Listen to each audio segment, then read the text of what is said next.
Good evening, Hugh. It's great to be on with you. I take it that you have seen my Twitter feed, yes, where the baby seat did indeed, I think, wrestle me, if not to a defeat, at least to a draw this weekend. Well, I'm curious if we should be concerned and whether or not we ought to get you some specialized help. They're really not that complicated. Well, hopefully it'll pass muster when we take it to the police department next week. I'll just say that, I know I got to crawl around all over the car, not only out of the baby seat, but without a seat belt, and I think I turned out all right. Although maybe some of my political opponents would disagree. But I suspect that you, growing up in Warren, didn't have a baby seat either. No, actually, we sat facing three abreast, facing in the Dodge Dart station wagon, completely. We survived. We survived. Tom Cotton, the big story of the day is the defense spending, and in the House they have two bills, one with more and one with less, and the House Republican Conference, your old colleagues, are going to vote on both of them, and the one that gets the most votes wins. It doesn't seem to me to be like a genius play. Are you a little surprised that there is trouble building momentum for more defense spending among your former colleagues? Hugh, I hope they pass a budget in the House that reflects the budget in the Senate that came out of the Budget Committee last week. Initially, that budget only called for approximately $550 billion of spending. But I worked together with so many other senators, freshmen like Dan Sullivan and Joan Ernst, old bulls like John McCain and Lindsey Graham, Kelly Ayotte on the Budget Committee, to make sure that we got at least down payment on the money that our Department of Defense needs. We're going to have around $520 billion in base spending and another $90 billion in emergency supplemental spending. Pardon me. Now, that's not enough, but it's a good enough start for the time being, and I will be working with all those senators and, frankly, many Democrats as well to try to, later this year, after we get past this first step in the process, continue to increase the base defense budget so we have troops, so we have the troops we need, so they're trained, so they have the very best equipment, and so we're investing in the future as well to maintain the global military dominance that has kept America safe for decades. Well, good luck in that effort, and I hope you can call some of your friends over in the House. I wrote a piece for the Washington Examiner saying I think primary challenges are going to be in order for people who want to keep sequester in place because it is so irresponsible. Second question, next hour I'm going to be joined by Benjamin Hall from London. He's written a brand new book called Inside ISIS, The Brutal Rise of a Terrorist Army.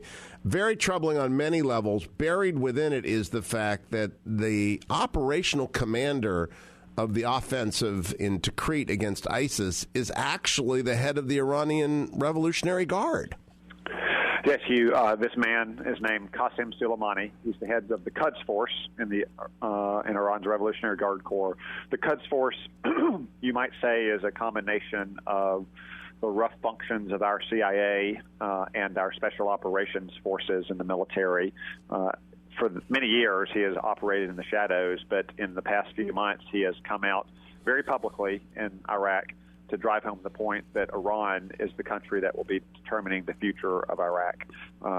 This is terrible for Iraqi stability, terrible for greater stability in the Middle East, and also for American influence. And this is why General David Petraeus said just last week, as bad as the Islamic State is, that Iran is a greater threat to America, and it's a greater threat to the stability of Iraq. And Qasem Soleimani's role in Iraq is something that is very rueful for every soldier who fought in Iraq, because he and his Quds Force were responsible for the roadside bombs that killed so many Americans in the war. And to think that he is now operating in the open in Iraq is a complete repudiation of President Obama's policy. In many respects, it's stunning because he is now in Iraq what Petraeus or General Odierno or any of other great commanders who were on the ground in charge of American forces were only 5 and 6 years ago, now replaced by an Iranian Revolutionary Guards commander. I had not heard that analogy, but you might say that Qasem Soleimani for Iran, especially for the Shiite militias that increasingly operate independently of the government and to advance Iran's agenda, is the rough analog for Iran to a David Petraeus or Ray Odierno or a Lloyd Austin, with its critical difference, of course.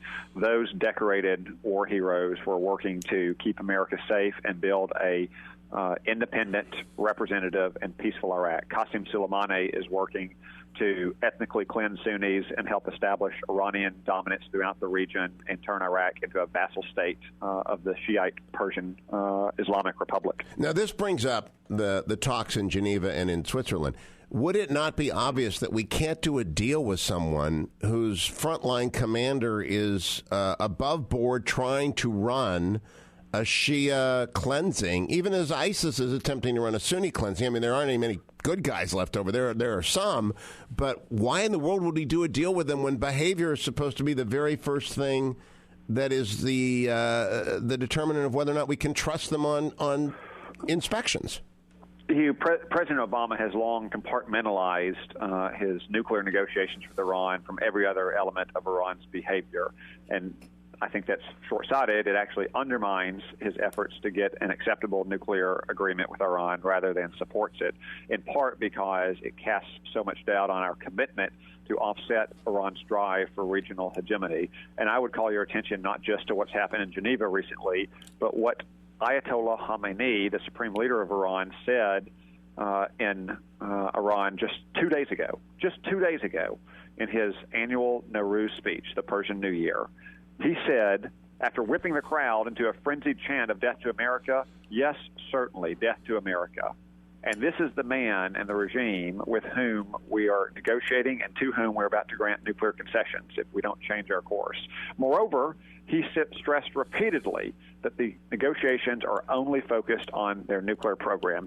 They have nothing to do with regional issues, as he said repeatedly. Regional issues is his code for Iran's meddling in Iraq, in Syria, in Lebanon, and Yemen. It's threatening of other countries like Saudi Arabia and Israel and the United Arab Emirates, and its drive for overall regional hegemony. I think that was one of the fundamental flaws of the president when he started down this path. 20 seconds, Tom Cotton. Are any of your colleagues on the Democratic side starting to at least take you aside and say, yeah, there's a problem here? Well, many Democrats recognize that Congress needs to approve a deal, and 360 congressmen, Democrat and Republican alike, said that a deal must block any pathway to a bomb. Tom Cotton from Arkansas.